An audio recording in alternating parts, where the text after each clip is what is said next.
사랑과 구원. 하나님은 예수 믿지 않는 사람들을 지옥에 보내실까? 아니면 도무지 예수 믿고 싶지 않게 만드는 기독교인들을 지옥에 보내실까? 그럼 예수 믿는 거랑 죽어서 천국 가는 거랑 상관없다는 거야? 응, 어쩌면. 어쩌면? 그러면 너는 왜 예수를 믿고 왜 교회에 다녀? 한때 나도 지은 죄를 구원 자판기에 넣고 예수라는 버튼을 누르면 영원히 살 수 있는 생명수가 나온다고 생각했다. 나와 예수가 조금이라도 교집합이 생기면 천국에 가게 되는 게 기본적인 구원 공식이라고 말이다. 하지만 구원은 공식과 자판기가 아니다. 그럼에도 이런 공식 같은 믿음이 지금도 무수히 많은 부작용을 낳고 있고 이상한 교인을 양산하고 있지만 좀채 사라지지 않는다. 개혁적인 신앙을 가졌다고 해도 마찬가지이다. 그런 믿음 외에 다른 데서 기독교인의 정체성을 찾기가 어렵기 때문이다. 나 역시 예수천국, 불신지옥이라는 슬로건을 버리고 나니 내가 기독교인이어야 할 이유를 찾지 못했고 결국 교회를 떠나고 말았다. 한때는 내가 정말 예수 믿는 이유가 없다고 생각했다. 과연 내가 교회를 다녔기 때문에 천국에 갈까? 신앙생활을 열심히 하던 엄마를 따라 자연스럽게 교인이 되었기에 나도 천국에 가는 걸까? 구원받았다는 확신이 구원을 보장해 주는 걸까? 주일학교는 교회의 울타리를 벗어나는 질문을 자유롭게 할 수 있는 분위기가 아니었다. 의심하지 않고 믿는 것이 암묵적인 미덕이었다. 나 역시 20살이 되기 전까지는 내 신앙에 대해 질문하지 않았고 믿음이 흔들리지도 않았다. 그렇다고 성경을 제대로 읽은 것도 아니었다. 주일에 전도사님에게서 듣는 설교와 어른들에게서 듣는 이야기가 내가 아는 성경의 전부였다. 그런데 아니었다. 성경을 직접 꼼꼼히 읽어보니 성경은 죽은 뒤보다 우리가 사는 이 땅에서 어떻게 살아야 하는지에 대해 훨씬 많은 이야기를 하고 있었고 지옥에 관해 말할 때조차 대부분의 경우 대속교리와 무관했다. 예수는 주로 부자와 불의한 자, 말과 행동이 다른 위선자에게 지옥을 말한다. 자기 집 앞에서 굶어 죽어가는 나사로를 신경 쓰지 않는 부자에게 영원히 꺼지지 않는 지옥불이에 있을 거라고 말한다. 이와 반대로 가난한 자, 의를 위해 박해를 받는 자, 선한 가치를 위해 이 시대가 추구하는 것을 버리는 자, 하나님의 뜻대로 행하는 자에게는 천국이 있다고 말한다. 그 시작은 씨앗처럼 작고 보잘것없어 보이지만 결국에는 많은 사람을 위한 열매를 맺고 그늘이 되어주는 장성한 나무로 자란다고. 그게 하나님 나라라고 반복해서 강조한다. 여러 신학자들에 따르면 천국은 죽어서 가는 특정 장소만을 의미하지 않는다. 천국보다는 하나님 나라라는 번역이 더 정확한데 하나님 나라는 하나님이 통치하는 상태를 말한다.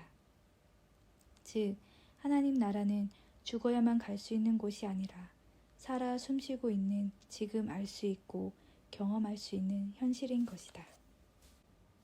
구원이란 단어 역시 죽음 이후 천국에 있는 상태만을 말하지 않는다. 12년간 혈우증을 앓던 여인의 병이 나았을 때, 평생 맹인으로 살아온 사람이 눈을 떴을 때, 귀신 들린 자가 온전한 정신을 회복했을 때, 거센 폭풍우 속에서 제자들이 예수께 목숨을 구해달라고 애원했을 때, 삭개오가 회개하고 죄를 고백한 뒤 가난한 자들에게 자기 재산을 나눠주겠다고 다짐했을 때 이들은 구원받았다. 이처럼 구원은 광범위한 맥락에서 쓰인다. 병자와 세리에게 같은 구원을 말하지만 다른 방법이 제시된다. 100명의 사람이 있으면 100가지의 구원이 존재한다. 궁극적으로 구원이라는 단어는 문제 해결을 뜻하고 위기에서 벗어남을 의미한다. 회심과 성령 세례, 천국과 하나님 나라, 십자가와 구원. 이 복잡한 개념들을 모두 관통하는 하나의 단어가 있다. 바로 사랑이다. 구원은 우리를 향한 하나님의 사랑이다. 성경을 압축하고 압축하면 이런 메시지가 남는다. 하나님은 가장 아끼는 아들을 내어주실 만큼 우리를 사랑하시고 우리도 그분이 하신 것처럼 이웃을 자기 몸같이 사랑하기를 원하신다. 이는 성경 곳곳에 설명되어 있고 어쩌면 이미 우리가 잘 알고 있는 사실이며 우리 모두에게 좋은 소식, 곧 복음이다. 대속의 교리를 받아들이지 않으면 영원히 꺼지지 않는 불구덩이에서 고통당한다는 소식은 좋은 소식일 수 없다. 저들은 구원받을 자격이 없다고 세상 사람들이 손가락질하고 멸시해도 예수는 기꺼이 그들에게 다가갔다. 율법에서 부정한 자로 낙인 찍힌 하여라는 여인과 접촉하고 민족을 배신한 놈이라 손가락질 당하는 세리에게 식사를 청하고 부모의 죄로 인해 저주받았다고 놀림받는 맹인의 눈을 만진다. 몸을 팔다가 현장에서 잡혀 돌에 맞아 죽을 위기에 놓인 여인에게 죄 없음을 선포하고 유대인들이 경멸하던 5번 결혼한 사마리아 여인과 자연스레 말을 섞는다. 예수는 삶으로 보여준다. 예수에게 사랑받지 못할 생명은 없다. 자기 힘으로는 절대 구원받을 수 없는 절망적인 인생에게 예수는 아무 조건 없이 구원을 선물한다. 우리가 할 일은 그런 예수를 본받아 그저 사랑하는 것이다. 우리가 알 수 없고 증명할 수 없는 사후의 일은 온전히 하나님께 맡기고 그저 조건 없이 아무 차별 없이 사랑하는 것이다. 사랑이 구원이다. 그러함에도 굳이 하나님이 사랑할 수 없는 부류가 있다면 우리만 선택받고 사랑받았다고 생각하는 바리새인과 율법학자 같은 이들이다.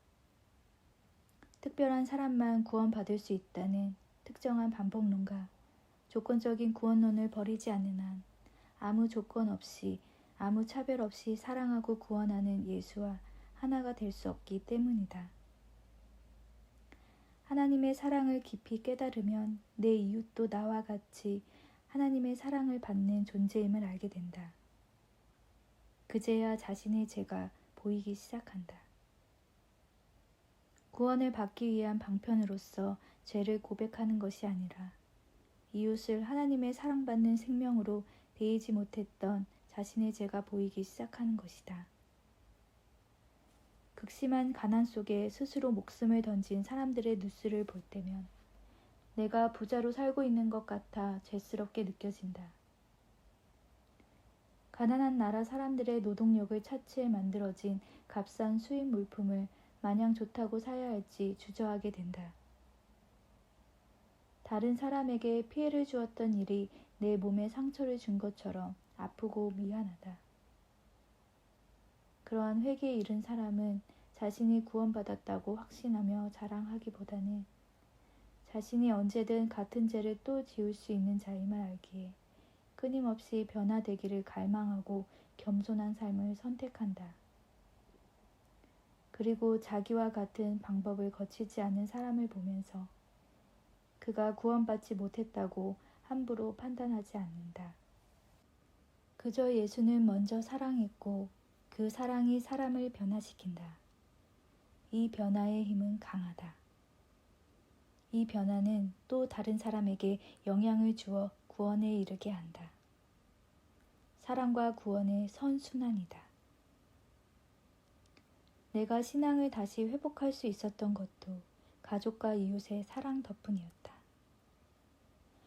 과거에 정기적으로 입원해야 할 만큼 몸이 좋지 않았을 때 나는 내가 끊임없이 주변에 손해만 끼치는 존재라고 생각했다.